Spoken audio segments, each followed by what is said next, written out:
오늘은 신의 산의 영성을 회복해야 합니다라는 주제로 함께 어, 그간의 복음의 진리 체계와 믿음의 진리 체계를 정리하며 함께 하나님 앞으로 나아갔으면 좋겠습니다.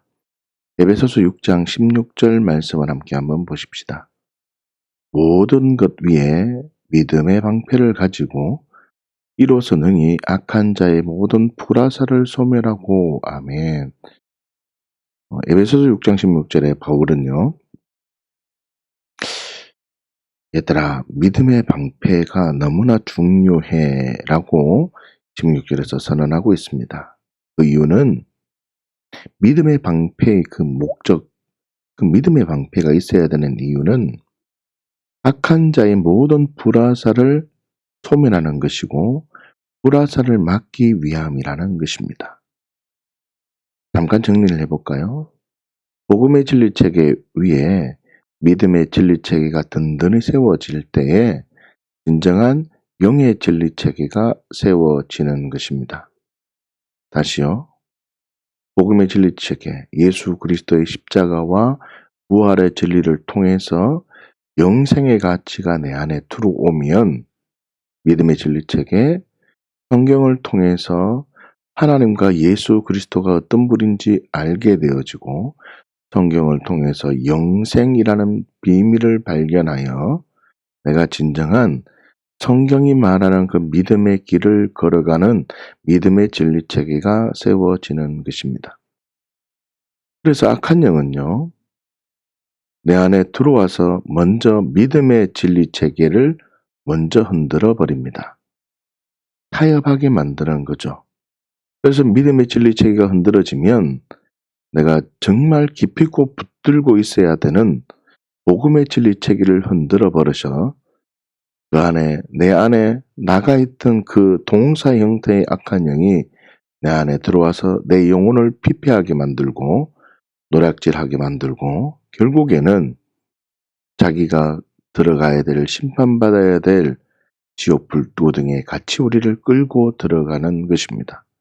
그래서 우리는 삶을 살아가면서 믿음의 진리체계가 혹 흔들릴 수 있을 수 있습니다.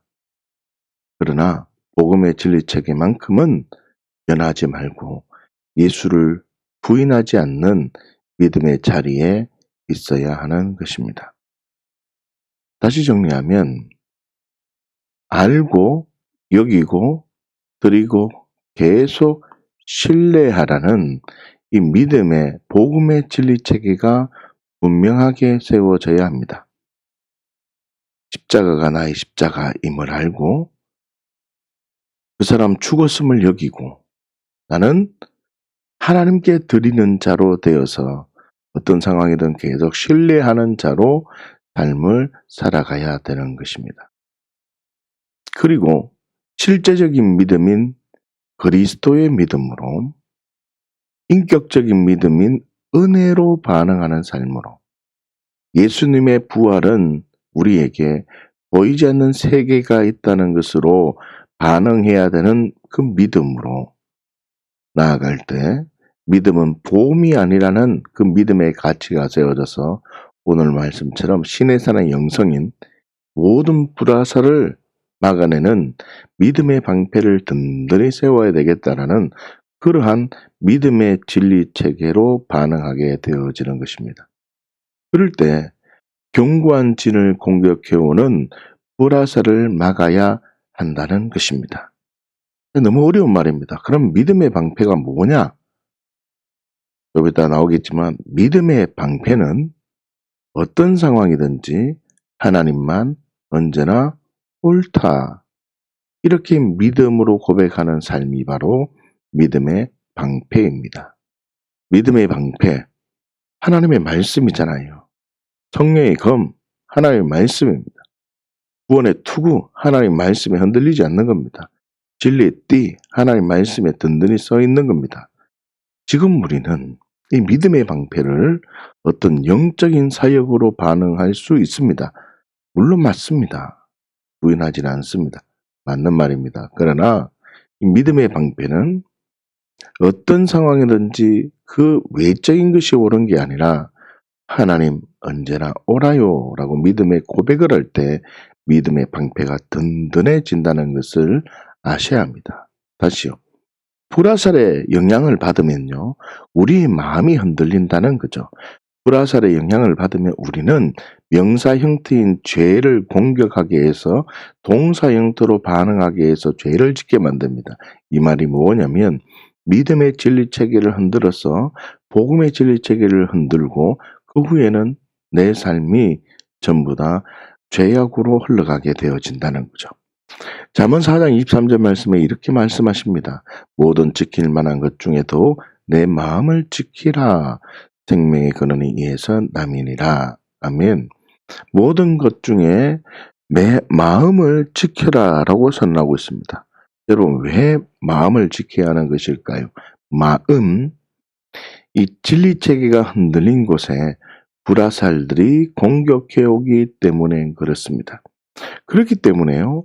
복음의 진리체계와 믿음의 진리체계를 바르게 세우는 것이 어떤 영적인 반응보다 더 영적인 반응임을 알아야 합니다. 다시요. 복음의 진리체계와 믿음의 진리체계를 견고하게 얼마나 세우냐에 따라서 우리의 어떠한 영적 상황보다 더 영적인 것임을 알아야 되고 복음의 진리체계와 믿음의 진리체계를 바로 세울 때 영적 공격을 방어하는 보호막이 된다는 것을 알아야 합니다. 그래서 믿음의 방패인 복음의 진리체계와 믿음의 진리체계를 바로 세우는 것이 무엇보다도 중요한 것임을 아셨습니까? 그러면 하나님만 언제나 옳다는 진리가 진정한 믿음의 방패입니다. 다시요. 믿음의 방패는 뭐라고요? 하나님만 언제나 옳다는 진리. 하나님만 언제나 옳다는 진리. 여러분 잠깐 한번 볼까요? 마음. 이 히브리어로 레브라는 단어이고 헬라어로 카르디아라는 단어인데 마음은 사람의 모든 것을 의미합니다. 사람의 모든 것. 다시 말하면요. 마음은 어떤 것을 선택하느냐에 따라서 그 사람의 존재가 결정되기 때문에 그 마음이 너무나 중요한 것입니다. 여러분 사무엘상 12장 20절에 보시면 사무엘이 백성에게 이르되 두려워하지 말라. 너희가 과연 이 모든 악을 행하였으나 여호와를 따르는 데에는 돌아서지 말고 너희가 하나님을 따르는 데 돌아서면 안 돼. 오직 너희 마음을 다하여 여호와를 섬겨야 돼. 이 말이 뭡니까? 우리의 마음은 하나님을 섬기기도 하고 섬기지 못할 수도 있습니다. 내 마음이 결정할 수 있다는 거죠. 내 마음이 하나님을 섬길 수 있고 섬기지 않을 수 있습니다. 예레미야 말씀 한번 볼까요? 내가 그들에게 복을 주기 위하여 그들을 떠나지 아니하리라 하는 영원한 언약을 그들에게 세우고 나를 경외함을 그들의 마음에 두어 나를 떠나지 않게 한다는 거죠. 왜요? 하나님은 그들의 마음에 하나님을 경외하는 마음을 주어서 나를 떠나지 않게 하신다는 거죠. 하나님은 우리 마음에 하나님을 경외하는 마음을 주기도 합니다. 그러면요, 악한 영이 우리 마음에 하나님을 경외하지 않는 마음도 줄 수 있는 겁니다. 경외하지 않는 마음을 줄 수도 있는 거죠. 다시요. 잠언 3장 5절입니다. 너는 마음을 다하여 여호와를 신뢰하고 내 명철을 의지하지 말라. 나는 하나님을 신뢰할 수도 있고 신뢰하지 않을 수 있습니다. 내 마음이. 그렇기 때문에 악한 영은 내 마음을 계속 생각을 불어넣습니다. 내 마음에 악한 영이 계속 생각을 불어넣습니다. 하나님을 신뢰하기도 하고 하나님을 경외하기도 하고 하나님을 섬기기도 할 수 있는 이 마음인데 자꾸 마음을 하나님이 원하지 않는 것으로 바꾸어 갈 수 있다는 것입니다. 느헤미야 말씀을 한번 볼까요? 그의 마음이 주 앞에서 충성됨을 보시고 그와 더불어 언약을 세우사 가나안 족속과 헷 족속과 아모리 족속과 브리스 족속과 여부스 족속과 기르가스 족속의 땅을 그의 씨에게 주리라 하시더니 그 말씀대로 이루셨사오니 주는 의로심이로소이다. 그의 마음이 주 앞에 충성됨을 보이는 겁니다. 내 마음이 주님 앞에 충성되이 여기는 삶으로 살 수 있고 내 마음이 게을른 삶으로 충성된 삶으로 살지 못하는 삶을 살 수 있는 겁니다. 여러분 그렇기 때문에요. 사람의 마음을 어디에 두느냐에 따라서 그 사람의 도덕성이나 신앙의 형태가 결정되어지는 것입니다. 그 결정된 상태에 틈을 타고 공격해 오는 것입니다. 그래서 생명의 근원을 흔들 만한 악한 영의 통로에 계속 악한 영은 불화살을 쏘기 때문에 복음으로 전인격적인 믿음의 반응이 있어야 합니다. 그렇기 때문에 내 마음이 나는 예수님 말씀대로 살 수 있다. 나는 하나님 말씀대로 살 수 있다. 라고 하는 기도의 흐름을 타야 되는 것입니다. 우리가 기도에 대한 진리체계를 이제 내일부터 시작을 하겠지만 우리는 이 기도를 할 때도 우리가 생각을 할 때도 예수 그리스도의 십자가만을 자랑하는 삶을 살아야 된다는 뜻입니다. 왜요? 우리는 악한 영에 우리는 보이는 것에 우리는 내 마음을 다 쏟아내기 때문에 그렇습니다. 우리의 마음을 흔드는 것은 이 악한 영이 우리의 약한 것을 계속 공격해 오는 것입니다. 오늘이라는 그 진리 앞에 있어야 되는데 자꾸 우리는 내일을 염려하는 것과 마찬가지인 거죠. 여러분 생명의 근원을 흔들 만한 그 악한 영의 공격에서 우리가 승리하기를 원한다면 우리의 전존재나 우리는 계속 십자가와 그 부활의 능력, 복음의 진리체계를 세우고 믿음의 진리체계를 든든히 세워서 마지막 오늘 얘기하는 신의 산의 그 영성에까지 올라서 다시 말하면 어떤 상황이든 하나님 오라요. 그래 맞아요. 하나님 맞습니다. 이 믿음의 자리에 가야 되기를 원하신다는 것입니다. 요한복음 13장 2절 말씀 한번 볼까요? 마귀가 벌써 시몬의 아들 가룟 유다의 마음에 예수를 팔려는 생각을 넣어버렸다는 거죠. 마귀가 가룟 유다의 악한 영의 통로에 예수를 팔려는 생각을 넣은 것처럼 우리에게도 악한 영의 통로를 통해서 불화살을 쏘아서 반복음적으로 삶을 살게 만들어버린다는 거죠. 악한 영. 우리 마음을 어디에다가 집중해야 될 것인가? 그렇기 때문에 악한 영에 반응하지 않도록 하나님의 은혜의 수위를 높여야 하는 겁니다. 어떤 상황이든지. 하나님만 언제나 옳다고 고백할 때 믿음의 방패가 든든해지는 것입니다. 하나님 언제나 옳아요. 하나님 언제나 옳아요. 할렐루야. 하박국 3장 17절에서 19절 말씀으로 우리가 잠깐 정리를 해보십시다.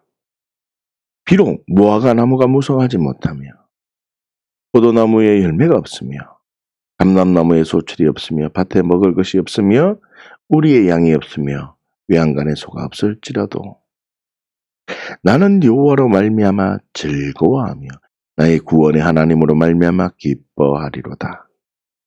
주 여호와는 나의 힘이시라. 나의 발을 사슴과 같게 하사 나를 나의 높은 곳으로 다니게 하시리로다.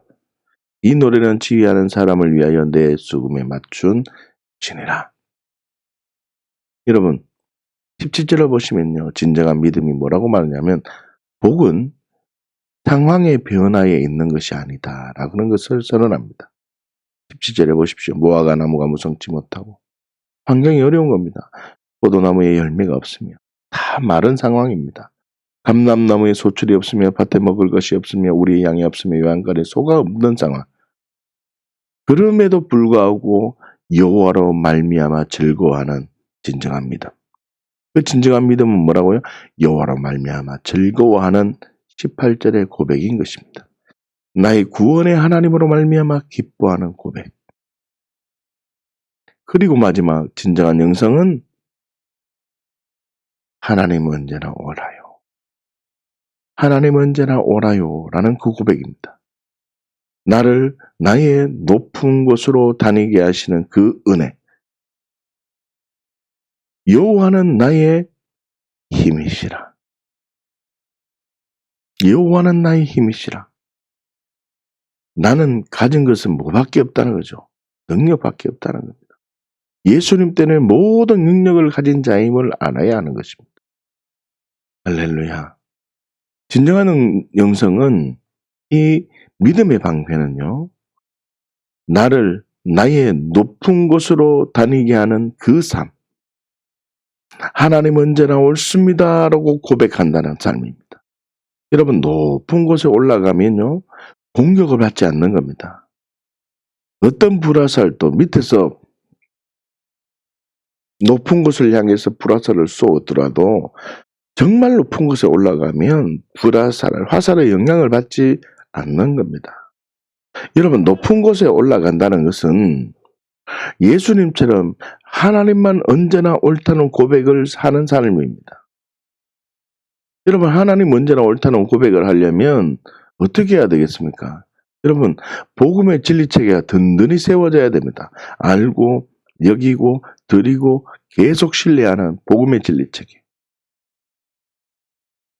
하나님 언제나 옳습니다라는 고백을 하려면요, 믿음의 진리체계가 든든히 세워져야죠. 실제적인 믿음으로 살아가는 겁니다. 객관적인 믿음이죠. 추상적인 믿음이 아닌 것입니다. 그리스도의 믿음으로 살리라. 예수가 주가 된 믿음으로 살리라. 인격적인 믿음으로 나는 십자가를 은혜로 그냥 받았으니, 십자가를 그냥 믿음으로 받았으니, 십자가를 죽었다는 사실을 그대로 받았으니, 부활 동안 성경대로 반응하고, 부활 동안 은혜로 반응하며, 부활 또한 어떤 나의 뜨거운 감격이나 감동으로 믿는 게 아니라 그냥 성경대로 믿는 그 은혜의 삶으로 반응해야 된다는 것입니다. 그래서 예수님의 그 부활이 믿어지면, 그래, 맞구나. 보이지 않는 세계가 있구나. 우리가 상상할 수 없는 그 세계가 있구나라는 믿음의 진리가 든든히 세워져야 됩니다. 여러분, 예수님이 부활하셨다는 것을 믿는다는 말은 우와, 죽었다가 다시 사는구나, 이 수준으로만 반응하기 때문에 하나님 언제나 옳아요라는 사실을 인정하지 못하는 겁니다. 여러분, 지금 여러분들이 스마트폰을 통해서 지금 실시간으로 다 함께 주양교회에 있지 못하지만 각 처소에 있지만 이 지금 예배를 같이 드릴 수 있는 것은 보이지 않는 그 인터넷망 때문에 이 놀라운 사역이 지금 이루어지고 있는 것입니다. 할렐루야. 그렇지 않습니까? 이처럼 예수님의 부활을 내가 믿는다는 말은 보이지 않는 세계, 영적인 어떤 세계가 있다는 것입니다. 지금 우리는 눈을 떠서 보면 여러분 자신의 방이거나 거실이 될 수 있습니다. 내가 눈을 뜨면 우리 교회밖에 안 보입니다. 그러나 부활의 진리로 내 눈을 떠서 보면 하나님이 지금 일하심을 보고 있다는 것입니다. 어떤 이들은 영적 세계가 정말 열려서 보이지 않는 영적 세계가 정말 믿음의 영 안으로 보이는 사람이 있을 수 있습니다. 그게 보이는 게 믿음이 좋다 나쁘다의 뜻이 아니라 그랬잖아요. 하나님 나라가 있어. 보이지 않는 세계가 있어. 그린 너 하나님 언제나 옳다는 믿음의 삶을 살아야 돼. 그 신의 산으로, 그 영성의 깊은 곳으로 가야 돼. 그게 뭐라고요? 하나님 언제나 옳다는 겁니다. 신의 산의 영성이라고 해서 산으로, 높은 곳으로 산으로 들어가는 게 신의 산의 영성이 아닙니다. 수돈으로 들어가는 것이 신의 산의 영성이 아니라 어떤 상황이든 하나님 언제나 옳아요. 하나님 언제나 옳습니다라는 이 고백이 되어져야 된다는 거죠. 그러려면 하나님 언제나 옳습니다라는 이 믿음의 고백이 내 안에서 터져나와야 될 수 있는 이유는 내 안에 보이지 않는 그 세계가 믿어져야 된다는 거죠. 나는 하늘의 상급이 보이는 거죠. 하늘의 상급이 믿어지는 거죠. 왜요? 보이지 않더라도 하나님의 말씀을 보니 이런 복을 주신다는 이 진리가 내 안에 있는 겁니다. 하나님의 말씀을 보니 하나님께서 일하신다는 진리가 자꾸 믿어지는 겁니다. 그러므로 통해서 이 진리가, 복음의 진리와 믿음의 진리가 든든히 세워지고 그 안에서, 성령 안에서 기도하기 시작하는 겁니다. 그럴 때 하나님의 놀라운 은혜가 부어지는 겁니다. 경관진이 파쇄되고 성령 안에서 영으로 기도하는 비밀을 내가 누리게 되고 그러면서 성령의 기름 부으심을 경험하게 되고 더 나아가서 나는 이제 죽은 자가 맞구나. 그래 맞아. 나 이제 하나님 언제나 옳다는 삶으로 살아야 되구나. 이 믿음의 진리가 세워지는 것입니다.